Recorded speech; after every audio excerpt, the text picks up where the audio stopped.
Okay મિત્રો, તો network એનાલિસિસની અંદર પ્રોજેક્ટ મેનેજમેન્ટમાં ક્રિટિકલ પાથનું કેલ્ક્યુલેશન, જેનો એક્ઝામ્પલ 7 માર્ક્સનું પૂછાતો હોય છે, જેમાં ટોટલ ફ્લોટ પણ ફાઇન્ડ કરવાના હોય છે, જેમાં કયા કયા ટર્મ્સ આવે છે. તો સૌથી પહેલાં EST, જેને કહેવાય છે અર્લીએસ્ટ સ્ટાર્ટિંગ ટાઈમ. એના પછી છે EFT, એટલે કે earliest finishing time, finish time. આનો મતલબ થાય છે જે અર્લીએસ્ટ સ્ટાર્ટિંગ ટાઈમ હોય છે એમાં જે ટાઈમ ઓફ એક્ટિવિટી હોય છે એ એડ કરવાનું હોય છે, બરાબર. જે ટાઈમ ઓફ એક્ટિવિટી હશે એ એડ કરવાનું હશે, એને આપણે અર્લીએસ્ટ ફિનિશ ટાઈમ કહીએ છીએ. એ રીતે આવે છે LST, જેને કહેવાય લેટેસ્ટ સ્ટાર્ટિંગ ટાઈમ, અને LFT એટલે લેટેસ્ટ ફિનિશ ટાઈમ. LST શોધવા માટે જે આપણું LFT છે, લેટેસ્ટ ફિનિશ ટાઈમ છે, એમાંથી માઇનસ કરવાનું, જે ટાઈમ ઓફ એક્ટિવિટી હોય એ આપણે માઇનસ કરવાની.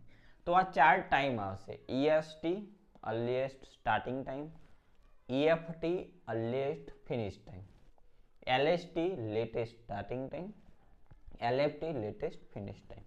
એના પછી ટોટલ ફ્લોટ આવશે. ટોટલ ફ્લોટ, ટોટલ ફ્લોટનું મતલબ થાય છે LFT માઇનસ EFT અથવા LST માઇનસ EST. આ તમારો ટોટલ ફ્લોટ થાય છે. ઓકે. એના પછી આવે છે free float. Free float, free ફ્લોટનો મતલબ થાય છે total float minus LFT minus EST of head event. એટલે કે જે આપણી ઇવેન્ટ હોય, દાખલા તરીકે આ 1 થી 2 લખ્યું તો 2 આપણું હેડ કહેવાય, 1 આપણું ટેલ કહેવાય ઇવેન્ટનું, એક્ટિવિટીનું.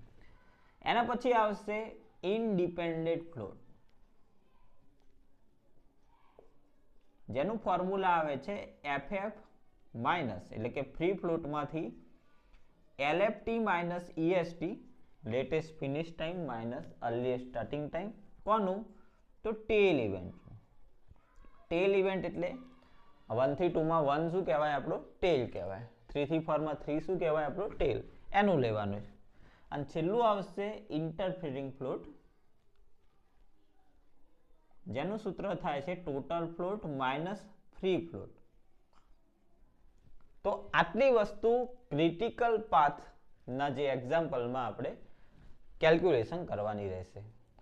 એનો ક્રિટિકલ પાથ લખવાનો રહેશે. એ ફાઇન્ડ કરવા માટે ટોટલ ફ્લોટ શોધવો પડે. ટોટલ ફ્લોટ માટે આ 4 ટાઈમ આપણે શોધીશું. તો આટલી વસ્તુ ઇમ્પોર્ટન્ટ છે. હવે આપણે આ એક્ઝામ્પલ સ્ટાર્ટ કરીએ. પહેલાં નેટવર્ક ડાયાગ્રામ ડ્રો કરીએ. નેટવર્ક ડાયાગ્રામ ડ્રો કર્યા પછી એનો ક્રિટિકલ પાથ આપણે કઈ રીતે શોધવાનો એ આપણે નક્કી કરીશું. ઓકે, તો તમને વ્યવસ્થિત રીતે આપણે સમજીએ છીએ. હવે 2 થી 3 એક્ઝામ્પલ સોલ્વ કરીશું, એટલે ઇઝીલી તમે આને સોલ્વ કરી શકશો. સૌથી પહેલાં આપણે આનો નેટવર્ક ડાયાગ્રામ ડ્રો કરવાનો છે. ચલો, તો નેટવર્ક ડાયાગ્રામ 1 થી 2, અહીંયા આપણને આપેલું છે 1 થી 2. તો આપણે શું કરીશું? 1 થી સ્ટાર્ટ કરીશું. અહીંયા 1 થી 2 આપેલું છે, જેમાં માટે 10 દિવસ લાગે છે. આ આપણી ટેલ કહેવાય, આ આપણો હેડ કહેવાય. 1 થી 3 એક્ટિવિટી માટે પણ 10 દિવસ લાગે છે. 2 થી 3 જો આ લૂપ બની ગઈ, 1 2 3 આ લૂપ કહેવાય, જેના માટે 3 દિવસ લાગે છે. 2 થી 5, તો 2 થી 5 માટે લાગે છે 6 દિવસ. ઓકે. 3 થી 4, તો એના માટે લાગે છે 7 દિવસ. 3 થી 4 માટે કેટલા દિવસ? 7 દિવસ. 3 થી 6, એ 3 થી 6, ચલો 3 to 6, જેના માટે લાગે છે 9 દિવસ. એના પછી 4 થી 6, જેના માટે 5, 5 થી 6, જેના માટે 4 દિવસ, અને 6 to 7, જેના માટે લાગે છે 7 દિવસ. તો આ રીતે તમારો નેટવર્ક ડાયાગ્રામ આવશે.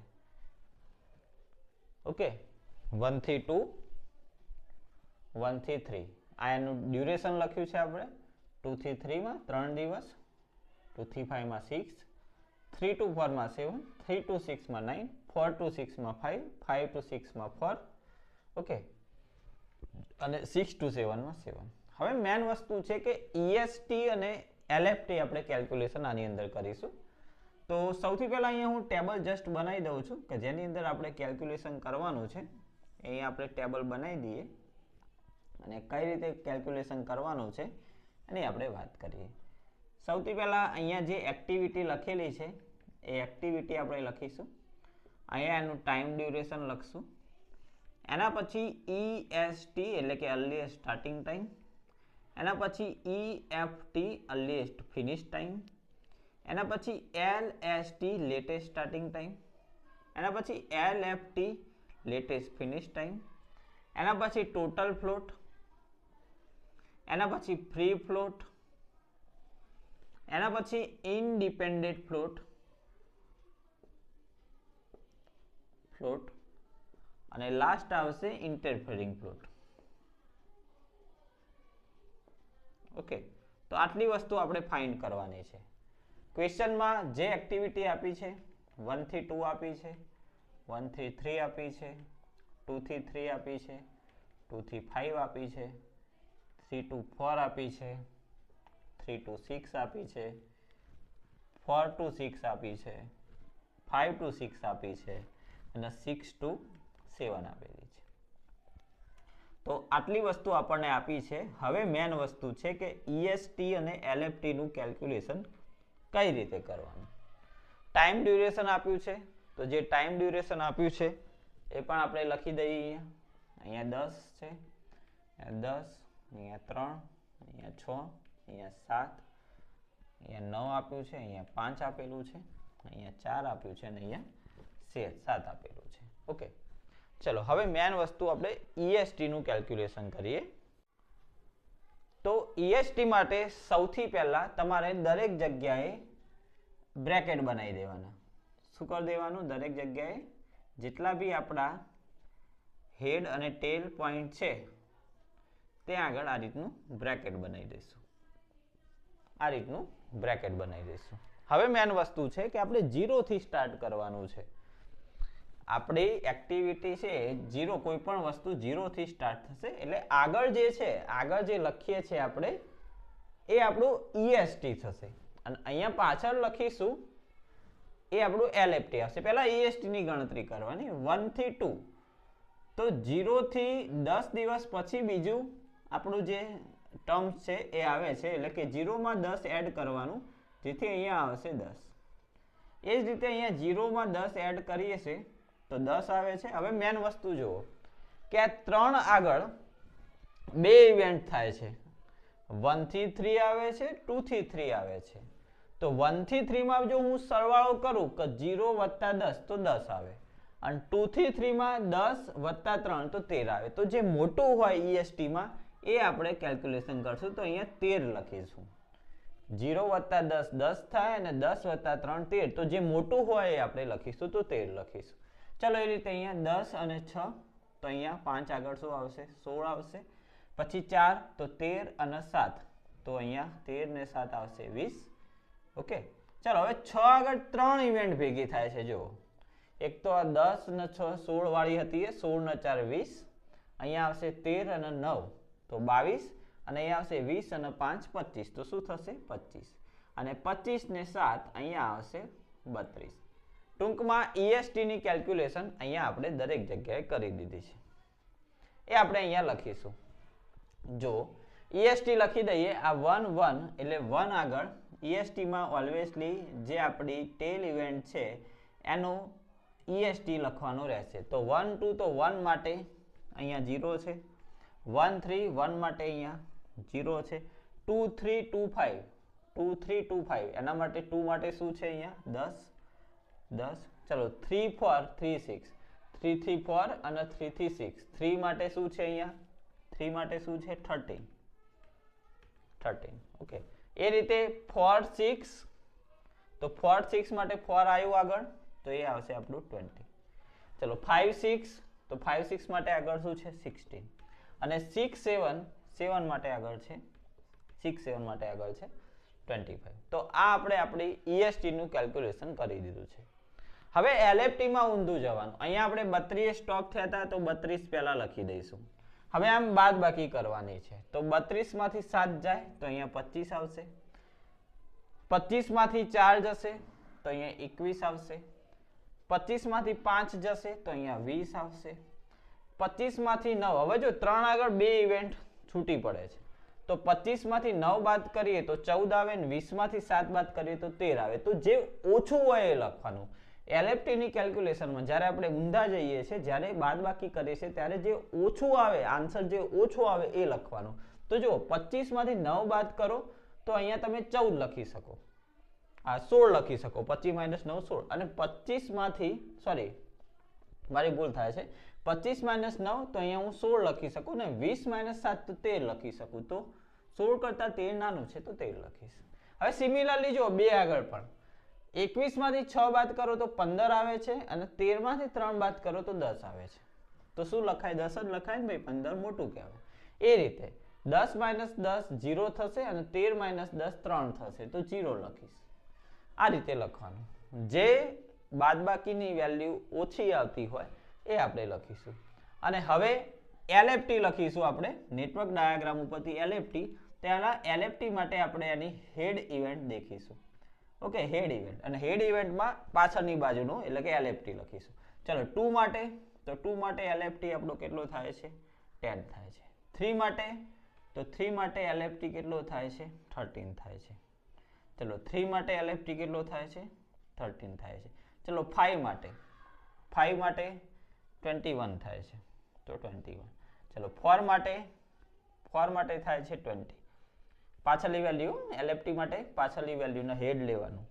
ચલો 6 માટે 3 3 6 આવે છે તો 25 25 25, અને લાસ્ટમાં 7 છે તો 32.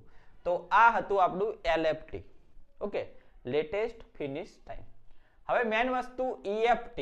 તો મેં તમને હાલ જ કીધું કે ટાઈમ ડ્યુરેશન ને EST નો સરવાળો એટલે કે EST પ્લસ ટાઈમ. EFT નો મતલબ શું? EST plus time. તો 0 + 10 10, 0 + 10 10, 10 + 3 13, 10 + 6 16, 13 + 7 20, 13 + 9 22, 20 + 5 25, 16 + 4 20, 25 + 7 તો 32. તો આ આપણો આવ્યો EFT. ઓકે, આપણો અર્લીએસ્ટ ફિનિશ ટાઈમ આવ્યો. ઓકે, આ આપણો આવ્યો અર્લીએસ્ટ ફિનિશ ટાઈમ. ઓકે, ચલો હવે મેન વસ્તુ છે EFT આવી ગયા પછી નેક્સ્ટ આપણે દેખીએ તો આપણું જે LST છે એ ફાઇન્ડ કરવાનું. LST નો મતલબ શું થાય?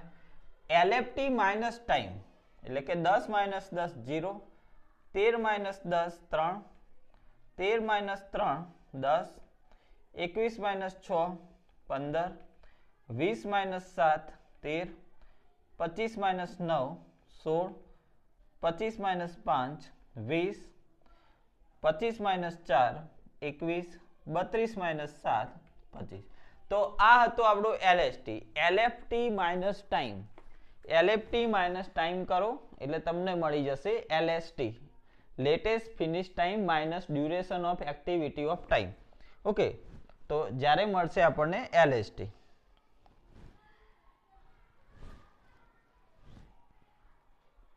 ઓકે, ચાલો હવે મેન વસ્તુ ઉપર આવીએ આપણે. હવે આપણે ફાઇન્ડ કરવાનું છે ટોટલ ફ્લોટ. ટોટલ ફ્લોટ નો મતલબ શું થાય? ટોટલ ફ્લોટ નો મતલબ મેં તમને કીધું હતું કે જે આપણો LST છે માઇનસ EST લખી શકાય અથવા LFT માઇનસ EFT લખી શકાય, જે લખવું એ લખી શકાય. તો અહીંયા આપણે દેખીએ LST માઇનસ EST કરી દઈએ. ઓકે, ટોટલ ફ્લોટ નો મતલબ શું થાય? તો LST માઇનસ EST અથવા LFT માઇનસ EFT.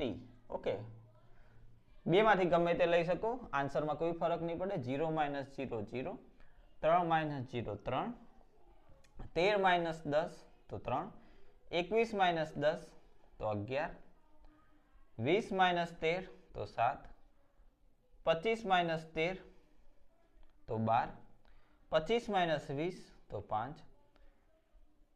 અરે સોરી, હું LFT માંથી સબસ્ટ્રેક્ટ કરવા માંડ્યો છું, સોરી.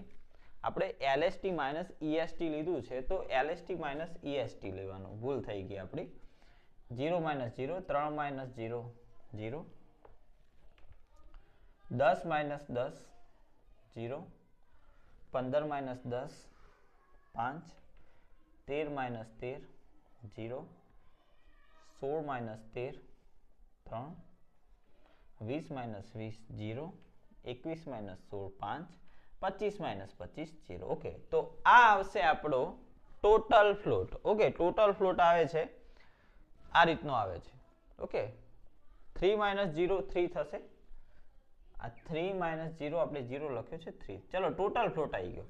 હવે ટોટલ ફ્લોટની અંદર જે ટોટલ ફ્લોટનો 0 આવે છે એ એક્ટિવિટી આપણે ડ્રો કરીએ અને આપણે ક્રિટિકલ પાથ કહીએ. જો ટોટલ ફ્લોટ 0 1 થી 2 નું આવે છે તો 1 થી 2 વાળી જે છે એ તમારે હાઇલાઇટ કરી દેવાની, પેન્સિલથી ડ્રો કરવાનો ડાયાગ્રામ. 2 થી 3 આવે છે તો 2 થી 3 હાઇલાઇટ કરી નાખો. એના પછી 3 to 4 આવે છે તો 3 to 4 હાઇલાઇટ કરી નાખો. એના પછી આવે છે 4 to 6 તો 4 to 6 હાઇલાઇટ કરો. અને લાસ્ટ આવે છે 6 to 7. તો ક્રિટિકલ પાથ આપણે લખવો હોય તો ક્રિટિકલ પાથ કરીને આપણે અહીંયા લખી દઈશું.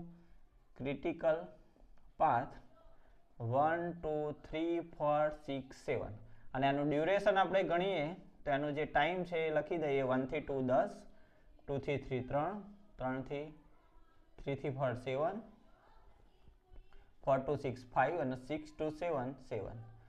13 ને 7 20 ને 5 25, ટૂંકમાં 32 આન્સર આવે છે. ઓકે, તો ક્રિટિકલ પાથમાં આન્સર આવે છે આપણો ડ્યુરેશનનો 32. હવે મેન વસ્તુ આપણે ફ્રી ફ્લોટની ગણતરી કરીએ. ચલો, ફ્રી ફ્લોટનું મેં સૂત્ર શું કીધું હતું કે ટોટલ ફ્લોટની અંદરથી LFT માઇનસ EST પણ કોનું કરવાનું? હેડ ઇવેન્ટનું. હેડ ઇવેન્ટ એટલે કે હવે મારે આના માટે શોધવું છે તો 2 લઈશ. તો 2 માટે LFT માઇનસ EST 10 માઇનસ 10 તો 10 માઇનસ 10 0. ટોટલ ફ્લોટ પણ કેટલો છે? 0. તો 0 માઇનસ 10 માઇનસ 10 તો શું આવશે આન્સર? 0 આવશે. ચલો, એ રીતે અહીંયા હેડ ઇવેન્ટ 3 છે તો 13 માઇનસ 13 0 છે અને ટોટલ ફ્લોટ 3 છે તો 3 માઇનસ 13 માઇનસ 13 તો આન્સર શું આવશે? 3 આવશે. ઓકે, ચલો એ રીતે ફરીથી પાછું 3 આવ્યું. અહીંયા 0 છે તો 0 માઇનસ 13 માઇનસ 13 તો આન્સર શું આવશે? 0 આવશે. હવે અહીંયા 5 છે. ઓકે, અહીંયા 5 છે, અહીંયા હેડ ઇવેન્ટ પણ 5 છે તો 5 માં 21 માઇનસ 16 છે. શું છે? 21 માઇનસ 16 તો આન્સર શું આવશે? આનો પણ 0 આવશે. ઓકે, ચલો ટોટલ ફ્લોટ અહીંયા શું છે? 0. ચલો 0 છે, હેડ ઇવેન્ટ છે 4. 4 માટે 20 માઇનસ 20 છે તો આનો આન્સર પણ શું આવશે? 0 આવશે. ચલો અહીંયા ટોટલ ફ્લોટ આપણો કેટલો છે? 3 છે. માઇનસ અહીંયા આપણી હેડ ઇવેન્ટ કેટલી છે? 6. 25 માઇનસ 25 તો 25 માઇનસ 25 તો 0 થશે તો આન્સર શું આવશે? આનો 3 આવશે. ચલો એના પછીની વાત કરીએ. ટોટલ ફ્લોટ કેટલો છે? 0. ચલો એની હેડ ઇવેન્ટ પાછી 6 છે. 6 માટે પાછું 25 માઇનસ 25 છે તો 0 આવશે. ચલો અહીંયા પાછું ટોટલ ફ્લોટ આપણો 5 છે, એમાં હેડ ઇવેન્ટ 6 છે. 6 માં 25 માઇનસ 25 0 તો આન્સર 5 આવશે. ફરીથી પાછો ટોટલ ફ્લોટ 0 છે. લાસ્ટમાં હેડ ઇવેન્ટ 7 છે. 7 માં 32 માઇનસ 32 શું આવશે? 0 આવશે. તો આ આપણો કર્યો ફ્રી ફ્લોટ. ઓકે, તો ફ્રી ફ્લોટમાં આન્સર આવે છે 0 3 બરાબર 0 0 0 3 0 5 0. ઓકે, ચલો હવે આપણે વાત કરીશું ઇનડિપેન્ડન્ટ ફ્લોટ, જેનું સૂત્ર છે free float minus LFT minus EST of tail event. Tail event. ચલો ફ્રી ફ્લોટ તો પહેલાનો ફ્રી ફ્લોટ 0 છે માઇનસ હવે એમાં ટેલ ઇવેન્ટ 1 છે. 1 ની 0 માઇનસ 0 શું આન્સર આવશે ભાઈ? આનો 0. ચલો એ રીતે અહીંયા ફ્રી ફ્લોટ આપણો 3 છે. ચલો અહીંયા પણ 1 છે. 1 માટે LFT minus EST LFT minus EST 0 minus 0 તો શું આવશે? 3 આવશે. ચલો એના પછી ફ્રી ફ્લોટ કેટલો છે? 0 છે. ચલો અહીંયા ફ્રી ફ્લોટ 0, ટેલ ઇવેન્ટ 2 છે. 2 માટે 10 માઇનસ 10 તો કેટલો આવશે આન્સર? 0 આવશે. ચલો એના પછી નેક્સ્ટમાં ફ્રી ફ્લોટ શું છે? 0. ચલો અહીંયા 0 છે એના માટે ટેલ ઇવેન્ટ પણ 2 છે એટલે કે 10 - 10 0 એટલે આન્સર શું આવશે 0 આવશે. ચલો એ રીતે 3 થી 4 માટે આપણે કેલ્ક્યુલેશન કરીએ તો 3 થી 4 માટે કેલ્ક્યુલેશન કરીએ તો ફ્રી ફ્લોટ આપણા માટે શું છે 0 છે. ચલો ફ્રી ફ્લોટ 0 છે અને 3 તો 3 માટે 13 - 13 છે તો એનો આન્સર બી શું આવશે 0 આવશે. ચલો એના પછી ફ્રી ફ્લોટ 3 છે. ફ્રી ફ્લોટ કેટલો છે 3 છે.